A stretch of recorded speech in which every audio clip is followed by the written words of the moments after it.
Và tôi nhận thấy rằng tôi cần phải học cái xử lý từ chối trước khi tôi giúp khách hàng ra quyết định. Because you see, the way that it worked with Unisys is that you were given 6 weeks to sell $10,000 worth of desktop calculators door to door. Và với công việc đầu tiên tôi làm thì họ yêu cầu tôi trong vòng 6 tuần tôi cần phải bán được 10.000 đô máy tính để bàn. And if you could do that, then the Unisys would send you to sales training. Và chỉ khi tôi làm được cái điều đó, chúng tôi phải gõ cửa từng nhà để thực hiện điều đó, và tôi vượt qua cái điều đó thì họ mới cho tôi được đi đào tạo về bán hàng. Which I thought was very strange. I thought that maybe I should get the training first. Và tôi nhận thấy cái rằng điều này thật là lạ. Tôi phải nghĩ rằng phải đào tạo thì mới cho đi bán hàng chứ. And my branch manager said, no, if you can't do this 6-week task, we're not going to waste our money on training you. Và cái người quản lý đã nói với tôi rằng là không, chắc chắn là nếu mà anh không vượt qua cái thử thách đầu tiên này thì chúng tôi cũng không muốn đầu tư vào anh để huấn luyện anh. And it was a very difficult task, very, very difficult. Và thực sự đó là một nhiệm vụ cực kỳ khó khăn đối với tôi. There was no internet in those days, and basically they gave you a business directory about that thick, threw it down on the table and said, find your leads out of that book and go start calling. Và cái thời đó thì không có internet, và tôi được giao cho một cái cuốn dày như thế này, đó là cuốn danh bạ điện thoại, và bắt đầu nhấc máy để gọi điện thoại. And so I did. And the first day I went out onto the street knocking on doors, people were very, very rude to me. Và cái ngày đầu tiên khi tôi bắt đầu bán hàng, tôi gõ cửa từng nhà, nhưng mà sao mà họ lại đối xử với tôi tệ như vậy? Họ rất thô lỗ đối với tôi. Nobody wanted to talk to me. Không ai muốn nói chuyện với tôi cả. They said, get out of my office. I don't want what you have to sell. Họ đuổi tôi ra khỏi căn văn phòng của họ và ra khỏi đây đi, chúng tôi không mua đâu.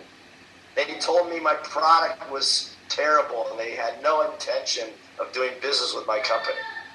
Họ nói rằng cái sản phẩm của tôi thật là kinh khủng, họ không muốn mua những cái sản phẩm đến từ công ty của chúng tôi. It was a shock. It was brutal. I had no idea it was going to be that difficult. Tôi thực sự là sốc và tôi không thể ngờ rằng sau lại bán hàng lại khắc nghiệt như vậy.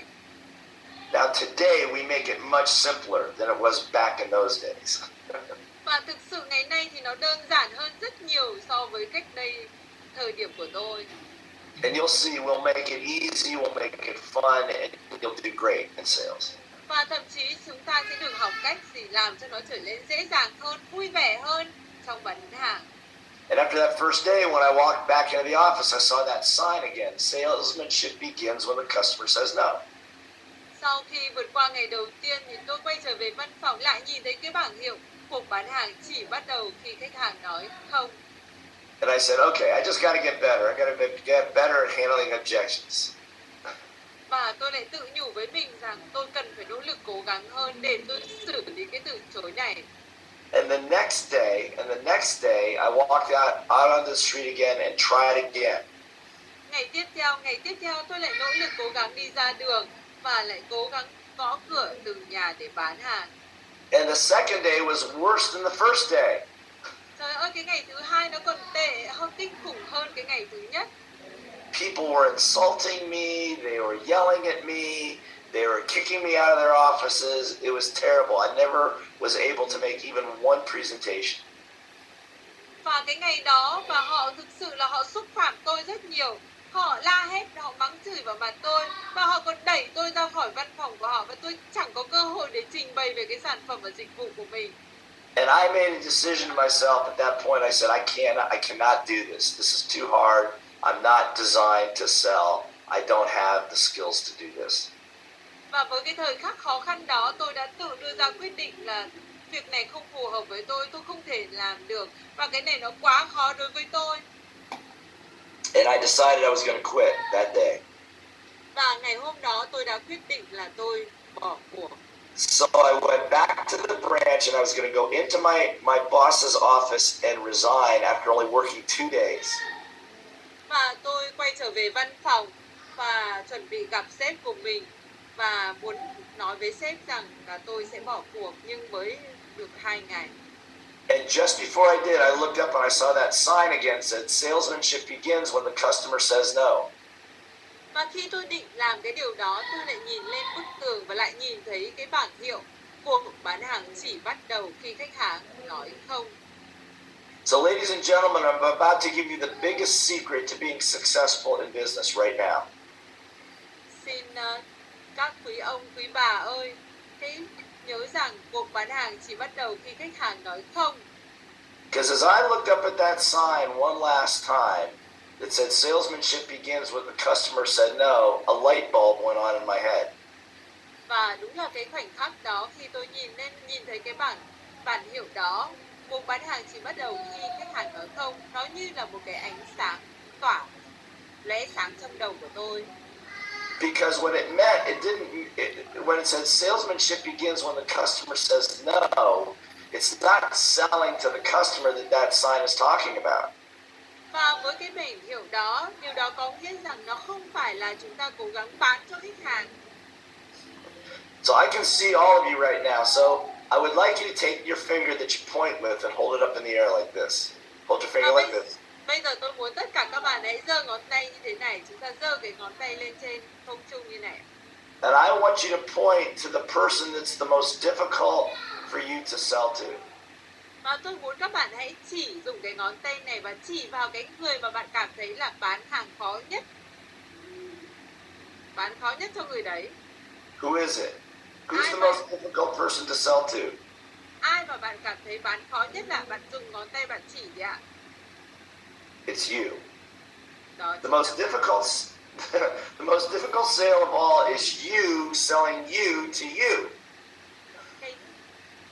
Cuộc bán hàng, cái người bán hàng khó khăn nhất đó là bạn bán bạn cho chính bạn. Because in business and in sales, when you get knocked down or people push back on what you're trying to do, this happens all the time. Và khó nhất đó là bán bạn cho chính bạn. Và cái việc mà chúng ta không bán hàng được thì nó sẽ diễn ra thường xuyên, không có vấn đề gì cả. So the salesmanship that sign was talking about is that when the customer says no, that's when you got to start selling you to you. Khi mà khách hàng nói không,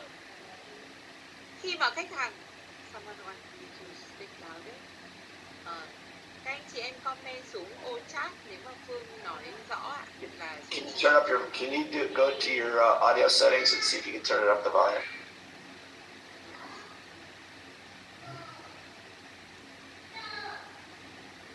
Good.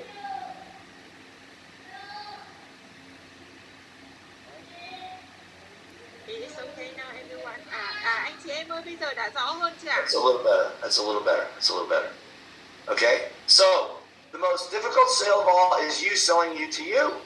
Vậy cái khó khăn nhất ở đây đó là bạn bán bạn cho chính bạn. And if you're going to take this 7 days and change your destiny, probably the most important piece is this one right here. Và cái điều quan trọng nhất ở đây, cái khó khăn nhất nó sẽ nằm ở đây ạ. You got to learn how to convince yourself to keep going. Bạn cần phải thuyết phục với chính bản thân mình là tiếp tục nỗ lực cố gắng, tiếp tục nỗ lực cố gắng. Don't quit. Không từ bỏ. Don't look for a shortcut. Đừng có rút ngắn cái hành trình. Because the act of breaking through your fears and the act of breaking through your worries is worth more than making the sale. Cái sự nỗ lực của bạn vượt qua cái sự sợ hãi của bạn, cái sự nỗ lực của bạn vượt qua chính mình nó quan trọng hơn rất nhiều so với việc bạn bán được hàng. And it will serve you for the rest of your life. Và nó sẽ cứu bạn trên cái hành trình cuộc đời của mình.